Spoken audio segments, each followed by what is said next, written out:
নমস্কার, 7 নিউজ নেটওয়ার্কে আপনাদের প্রত্যেককে স্বাগত। আর এই মুহূর্তে আমি রয়েছি চন্দন এবং আমার সঙ্গে রয়েছেন শ্যামল পাল। নির্বাচনের ফলাফল ঘোষণা হয়ে গেছে, ইতিমধ্যেই আপনারা সবাই জেনে গেছেন এবং এর মধ্যে জেনেও যাবেন মন্ত্রিসভা গঠন। ইতিমধ্যেই নরেন্দ্র মোদী দেশের পরবর্তী প্রধানমন্ত্রী হচ্ছেন নিশ্চিত হয়ে গেছে, কিন্তু তা সত্ত্বেও কিছু প্রশ্ন থেকে যায় এবং সেই প্রশ্ন নিয়েই আমাদের এই নতুন পর্বের একটা অবতারণা যে পশ্চিমবঙ্গে যে 42টি আসন রয়েছে তার মধ্যে যে সমস্ত আসনগুলো বিশেষভাবে গুরুত্বপূর্ণ ছিল, বিশেষভাবে মানুষকে আকর্ষণ করেছিল এই নির্বাচনে, সেই আসনগুলোর বিধানসভা ওয়ারি পর্যালোচনা করা। অবশ্যই বুথ ওয়াইজ করতে পারলে আরও ভালো হতো, কিন্তু বুথ ওয়াইজ করতে গেলে অনেক সময় লাগবে। সে কারণে আজকে এই বুথ ওয়াইজ করতে যাচ্ছি না, আমরা বিধানসভা ধরে, কারণ এবার বেশ কয়েকজন মন্ত্রী খোদ কলকাতা শহরেও তারা হেরেছেন তাদের আসনে। এরকম ঘটনা যখন আমাদের কানে এসে পৌঁছলো নির্বাচন কমিশনের রিপোর্ট অনুযায়ী, তখনই আমরা এই সিদ্ধান্ততে আসলাম যে কোথায় কি অবস্থা রয়েছে সেটাকে আমরা একটু পর্যালোচনা করব। প্রথমেই যে আসনটা নিয়ে আমরা আলোচনা করব সেটা হচ্ছে যে এবার অত্যন্ত গুরুত্বপূর্ণ হয়ে দাঁড়িয়েছিল দমদম কেন্দ্রটি। কারণ মুখোমুখি লড়াইয়ে এসেছিলেন গত 3বারের সাংসদ তৃণমূল কংগ্রেস প্রার্থী অধ্যাপক সৌগত রায়, ব্যারাকপুরের 2বারের বিধায়ক তৃণমূল বিধায়ক, বর্তমানে বিজেপিতে আছেন উনি, বিজেপি প্রার্থী শিলভদ্র দত্ত, এবং সিপিআইএমের কেন্দ্রীয় কমিটির সদস্য প্রাক্তন সাংসদ ডক্টর সুজন চক্রবর্তী। এই ছিল মোটামুটি 3 জনের লড়াই। এখানে মোট প্রার্থী তো অনেক ছিল, মোট প্রার্থী ছিলেন এই দমদম লোকসভা কেন্দ্রে 14 জন, কিন্তু লড়াইটা হয়েছিল মোটামুটি 3 জনের মধ্যে। সুতরাং এই 3 জন কোন বিধানসভায় কত আসন পেয়েছেন সেটা যখন আমরা জানবো, তার আগে জেনে নিতে হবে গত লোকসভা অর্থাৎ 2019-এর লোকসভায় এই আসনের ফলাফলটা কি হয়েছিল। 2019 সালে এই দমদম লোকসভা কেন্দ্রে সৌগত রায় পেয়েছিলেন 5,12,062টি ভোট এবং জয়ী হয়েছিলেন। তার নিকটবর্তী প্রতিদ্বন্দ্বী ছিলেন বিজেপির শ্রমিক ভট্টাচার্য, তিনি পেয়েছিলেন 5,59,063টি ভোট, এবং সিপিআইএম 19 সালে প্রার্থী করেছিল নেপাল দেব ভট্টাচার্যকে, তিনি পেয়েছিলেন 1,67,590টি ভোট। এবং আমাদের আরেকটা জিনিস জানতে হবে, সেটা হচ্ছে যে 2019 সালে মোট ভোটার ছিল 14,05,981 জন, সেটা বেড়ে 2024-এ হয়েছে 16,99,656 জন। তার মানে 2,93,675 জন ভোটার নতুন ভোট দিয়েছেন বা তারা ভোটাধিকার পেয়েছেন এই দমদম লোকসভা কেন্দ্রে। তো এই যে বিপুল সংখ্যক ভোটাররা তাদের ভোটাধিকার প্রয়োগ করেছেন 7টি বিধানসভায়। 7টি বিধানসভা হলো খড়দা, উত্তর দমদম, পানিহাটি, কামারহাটি, বড়নগর, দমদম এবং রাজারহাট গোপালপুর, এই 7টি বিধানসভা। তো প্রথমেই আমরা চলে আসবো খড়দা, অর্থাৎ 109 খড়দা বিধানসভা কেন্দ্র।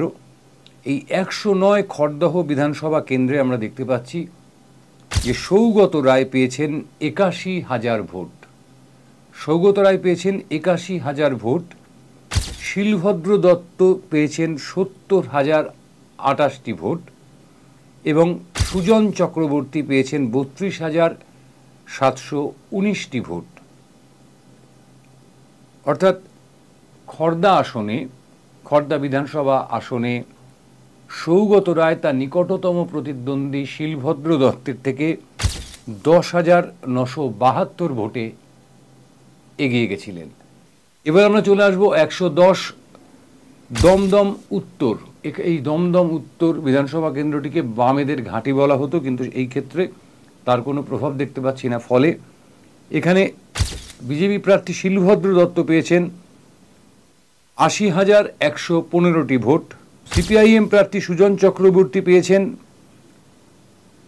45,096টি ভোট এবং সৌগত রায় তৃণমূল কংগ্রেস প্রার্থী, তিনি পেয়েছেন 86,417 ভোট। অর্থাৎ উত্তর দমদমে নিকটবর্তী প্রতিদ্বন্দ্বী শিলভদ্র দত্তকে অধ্যাপক সৌগত রায় পিছনে ফেলেছেন ৬,৩০২ ভোটে। আমরা কিন্তু একেবারে নির্বাচন কমিশনের যে রিপোর্ট, সেই রিপোর্ট অনুযায়ী আপনাদের সামনে এই প্রতিবেদন তুলে ধরছি। এখানে কোনো প্রভাব নেই, কারো প্রভাব থাকতেই পারে না, কারণ এই আমার হাতে কাগজটি দেখছেন, এটি কিন্তু নির্বাচন কমিশনের, দেখুন সিল দেওয়া রয়েছে, নির্বাচন কমিশনের রিপোর্ট অনুযায়ী আমরা আপনাদেরকে এই ফলাফলটা জানাচ্ছি। এবারে আমরা চলে আসব হচ্ছে পানিহাটি বিধানসভা কেন্দ্রে। পানিহাটি বিধানসভা কেন্দ্রের একটা অদ্ভুত চরিত্র আছে। এখানে বামফ্রন্টের আমলেও, অর্থাৎ 2011 সালের আগেও একাধিকবার কংগ্রেস এবং তৃণমূল কংগ্রেস প্রার্থী জয়ী হয়েছেন, আবার কখনো কখনো পরাস্তও হয়েছেন। অর্থাৎ একাধিপত্য যাকে বলা হয়, সে পানিহাটি কিন্তু সেই একাধিপত্য না তৃণমূল কংগ্রেসের ছিল না সিপিএমের ছিল। কিন্তু 2011 সালের পর থেকে নির্মল ঘোষ এখানে কিন্তু টানা জিতে আসছেন। এই পানিহাটির রেজাল্ট কি হয়েছে? পানিহাটিতে বিজেপি প্রার্থী শিলভদ্র দত্ত পেয়েছেন 59,474টি ভোট। সিপিআইএম প্রার্থী সুজন চক্রবর্তী পেয়েছেন 35,849টি ভোট। আবারও বলছি, সুজন চক্রবর্তী পেয়েছেন 35,849টি ভোট এবং অধ্যাপক সৌগত রায় পেয়েছেন 71,909টি ভোট। অর্থাৎ পানিহাটিতে কিন্তু নিকটতম প্রতিদ্বন্দ্বী শিলভদ্র দত্তকে সৌগত রায় পেছনে ফেলেছেন 12,435টি ভোটে। এরপর আমরা যাব 112 কামারহাটি বিধানসভা কেন্দ্রে। কেন কামারহাটি বিধানসভা কেন্দ্র নিয়ে কিন্তু সবার একটা সন্দেহ ছিল, একটা মানে আলোচনার বিষয়ে চলে এসেছিল। কারণ কামারহাটির তৃণমূল বিধায়ক মদন মিত্রের সাথে সৌগত রায়ের যে সম্পর্ক তলানিতে গিয়ে ঠেকেছিল, সেটা নতুন করে আজকে বলার কিছু নেই, বারংবার আমরা দেখেছিলাম। এবং তার পরবর্তীতে যখন লোকসভা নির্বাচন চলে এলো, তখন আমরা দেখলাম যে মদন মিত্র কার্যত অসুস্থতার কারণে প্রচারে আসলেন না। একেবারে শেষ বেলায় দু একটি ইন্টারভিউ দিলেন এবং একদিন সৌগত রায়কে নিয়ে একটি মিছিল করলেন, এই পর্যন্তই। কিন্তু দেখা যাচ্ছে কামারহাটি বিধানসভা কেন্দ্রে এটি একটি মিশ্র অঞ্চল। অর্থাৎ কামারহাটি বিধানসভা কেন্দ্রে এই দমদমের মধ্যে একটা অদ্ভুত চরিত্র রয়েছে। সমস্ত রকম ধর্মের মানুষ, সমস্ত প্রদেশের মানুষ এই কামারহাটি বিধানসভা কেন্দ্রে কিন্তু আপনি পাবেন। কামারহাটি বিধানসভা কেন্দ্রে শিলভদ্র দত্ত পেয়েছেন 43,211টি ভোট। সুজন চক্রবর্তী পেয়েছেন কামারহাটিতে 33,082টি ভোট এবং সৌগত রায় পেয়েছেন 62,011টি ভোট। অর্থাৎ কামারহাটি বিধানসভা কেন্দ্রে কিন্তু সৌগত রায় শিলভদ্র দত্তকে পিছনে ফেলেছেন 18,800 ভোটে। এরপরে আমরা চলে আসব বরানগর বিধানসভা কেন্দ্রের দিকে। বরানগর বিধানসভা কেন্দ্রটাও একটা আলোচনার বিষয়, এই কারণে ঠিক লোকসভা নির্বাচনের আগে বরানগর বিধানসভা কেন্দ্রের বিধায়ক তাপস রায়, তৃণমূল বিধায়ক তাপস রায় কিন্তু দল ছাড়েন এবং তিনি দল ছেড়ে বিজেপিতে যোগদান করে উত্তর কলকাতার প্রার্থী হন।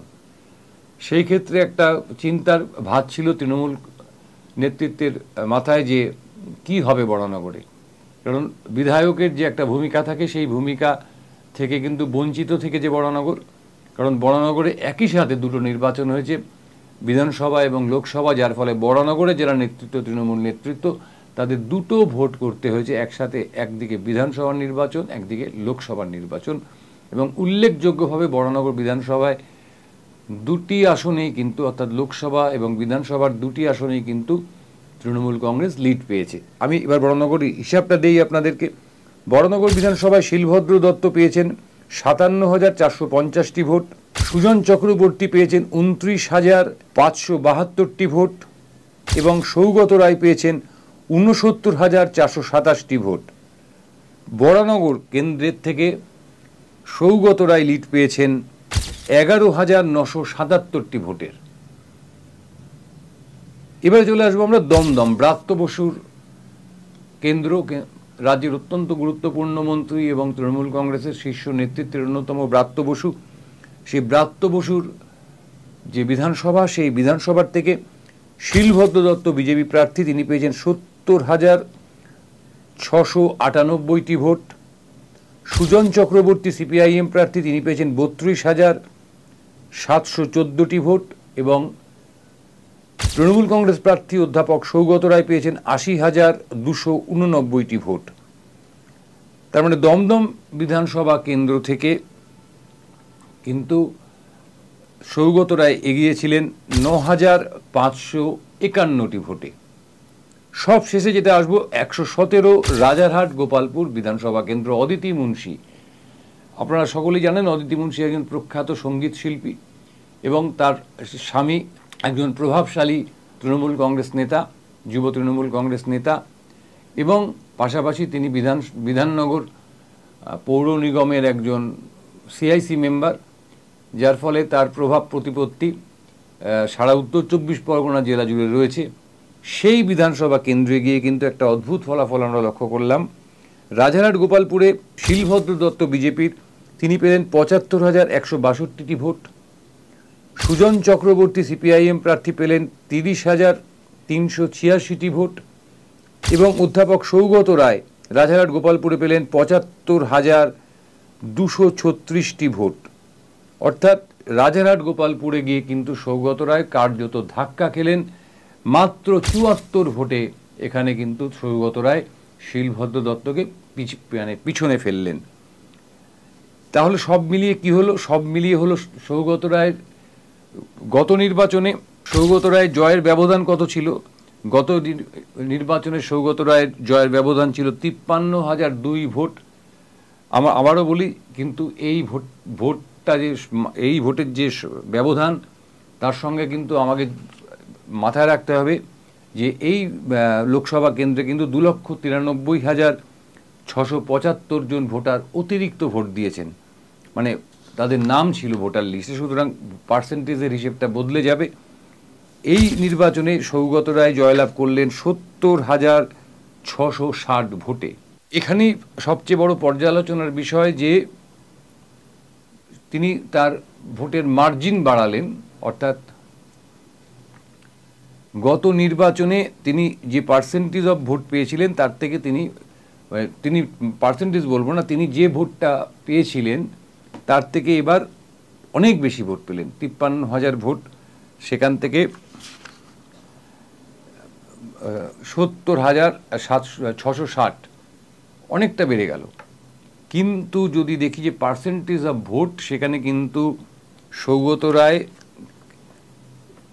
গত নির্বাচনে হারিয়েছিলেন 0.16% ভোট, কিন্তু 2024-এর নির্বাচনে হারালেন কিন্তু 0.56% ভোট, অর্থাৎ 0.16% থেকে 0.56, তার মানে 0.40% ভোট কিন্তু সৌগত রায় এই নির্বাচনে কম পেয়েছেন। একই সঙ্গে যেখানে গত নির্বাচনে বিজেপি প্রার্থী হিসেবে শ্রমিক ভট্টাচার্য ভোট পেয়েছিলেন 15.61% বেশি, সেখানে কিন্তু এবার শিলভদ্র দত্ত বিজেপি প্রার্থী হিসেবে তিনি ভোট খুইয়েছেন, অর্থাৎ তার ভোট কমেছে কতটা? ভোট কমেছে 1.77%। যেখানে গত নির্বাচনে সিপিআইএম প্রার্থী হিসেবে নেপালদেব ভট্টাচার্য খুইয়েছিলেন, অর্থাৎ মাইনাস হয়ে গেছিল তার ভোট থেকে 15.08% ভোট, সেখানে কিন্তু এবার অধ্যাপক মার্জনা করবেন ডক্টর সুজন চক্রবর্তী, তিনি 19.11% ভোট পেয়ে ভোট বাড়িয়ে নিলেন কতটা?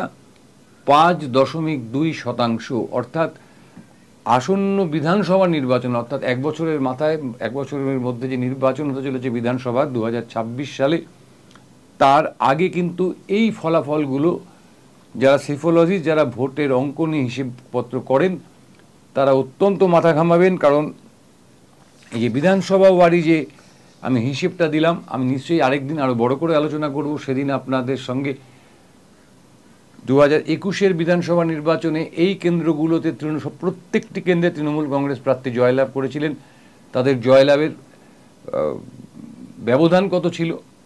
আর সৌগত রায়ের জয়ের ব্যবধান কত হলো এটা নিয়ে একটা তুলনামূলক আলোচনা করা যেতে পারে। যদিও বলবেন যে বিধানসভা নির্বাচন এবং লোকসভা নির্বাচনের লক্ষ্য বা প্রেক্ষিত আলাদা, কিন্তু একটা আন্দাজ করা যেতে পারে যে এখানে তৃণমূল কংগ্রেস এগোলো, বিজেপি এগোলো, নাকি সিপিএম এগোলো, অথবা সিপিএম পেছলো, বিজেপি এগোলো, তৃণমূল পেছলো, অথবা তৃণমূল আরও এগিয়ে গেল, বিজেপি আরও পিছিয়ে গেল, সিপিএম খানিক এগোলো। এই বিশ্লেষণ নিশ্চয়ই আমরা করব। তবে এখানে উল্লেখযোগ্যভাবে বলতে পারি যে 42টি কেন্দ্রেই প্রার্থী দিয়েছিলেন এসইউসিআই-সি। তাদের প্রার্থী বনমালী পণ্ডা কিন্তু পেয়েছেন মাত্র 1739টি ভোট, অর্থাৎ কোনো দাগই ফেলতে পারেননি এসইউসিআই প্রার্থী। কিন্তু পাশাপাশি নির্দল প্রার্থী হিসেবে শেখ ইমানুর রহমান তিনি 6411টি ভোট পেয়েছেন। এই কথাগুলো কিন্তু আমাদের মাথায় রাখতে হবে। এবং নোটা অর্থাৎ নান অফ আদার, মানে আমরা কাউকেই পছন্দ করছি না, সেই রকম মানুষ দমদমে সেই রকম মত ব্যক্ত করেছেন একটা বিশাল অঙ্কের। সেই অঙ্কটি হচ্ছে 1,13,034 জন মানুষ কিন্তু নোটায় ভোট দিয়েছেন। অর্থাৎ আমাদেরকে যদি এই 1,13,034টি ভোট আমরা ভাগ করে দিই সবাইকে, সেখানে কিন্তু সবারই ভোটের পার্সেন্টেজটা কিন্তু অনেক বেড়ে যাবে। অর্থাৎ আমাদেরকে এই যেমন নোটার পার্সেন্টেজ মাথায় রাখতে হবে, তেমনিভাবে মাথায় রাখতে হবে যে গত 21-এর বিধানসভা নির্বাচনে এই আসনগুলোতে তৃণমূল কংগ্রেস প্রত্যেকটি আসনে জয়লাভ করেছিল। তাদের ব্যবধান কত ছিল?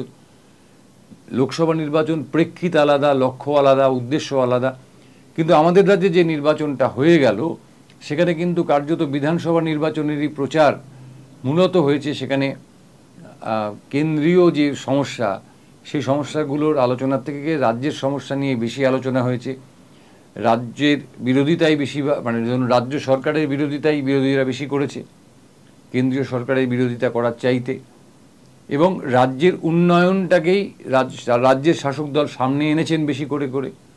অর্থাৎ কেন্দ্রীয় যে ভোট, সেই ভোটের যে চরিত্র হওয়া উচিত সেই চরিত্র মোটেও ছিল না আমাদের রাজ্যে। সুতরাং সেই প্রেক্ষিতে এই যে আমরা ফলাফল আপনাদের সামনে তুলে ধরলাম, সেটা কিন্তু বেশ গুরুত্বপূর্ণ। একেবারে শেষে আরেকবার বলে দিই আপনাদেরকে, 109 খড়দা আসন থেকে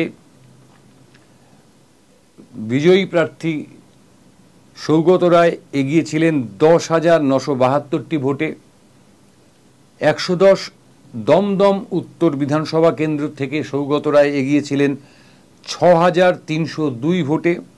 111 পানিহাটি বিধানসভা কেন্দ্রে সৌগত রায়ের মার্জিন হচ্ছে 12,435। 112 কামারহাটি বিধানসভার থেকে সৌগত রায়ের মার্জিন 18,800টি ভোট, এবং 113 বরানগর বিধানসভার থেকে সৌগত রায়ের প্রাপ্ত ভোট 11,977টি বেশি।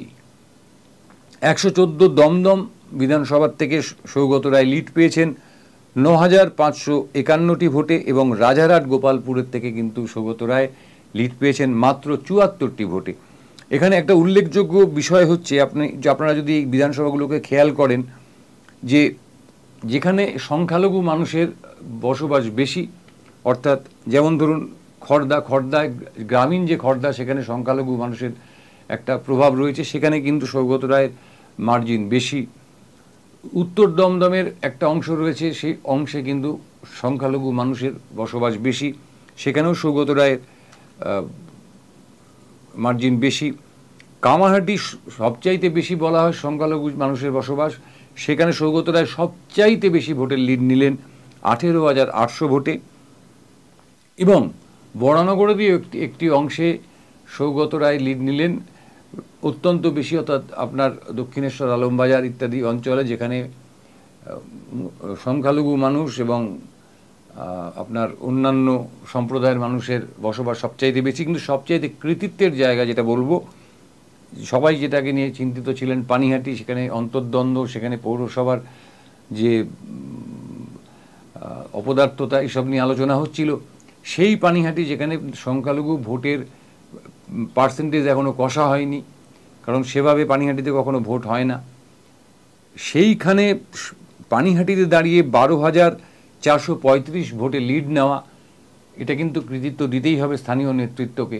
কারণ তারা শেষ পর্যন্ত সমস্ত যে প্রচার, এবং সব প্রচারই যে অপপ্রচার এমনটা তো নয়, এবার নির্বাচনের আগে বিরোধীদের হাতে অনেক তাস ছিল, তারা সেই তাসগুলো খেলতে পারেননি বা মানুষ গ্রহণ করেননি, যাই হোক সেটা অন্য কথা।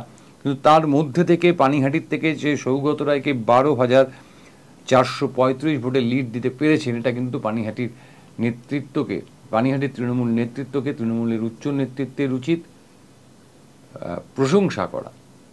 আমরা কারো প্রশংসা করছি না, কারো নিন্দা করছি না, শুধুমাত্র এটুকু জানিয়ে রাখছি যে এই ভোট কিন্তু সামনের লোকসভা নির্বাচনে একটা বড় ভূমিকা নিতে চলেছে।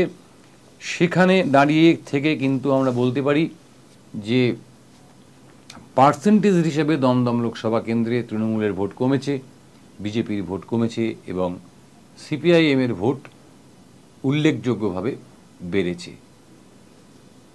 আগামী দিন আরও অন্যান্য লোকসভা কেন্দ্রের আলোচনা নিয়ে ফিরে আসবো, ততক্ষণ সঙ্গে থাকবেন। আর একটা কথা বারবার বলি যে আমরা বস্তুনিষ্ঠ খবর প্রচার করতে ভালোবাসি এবং করে থাকি।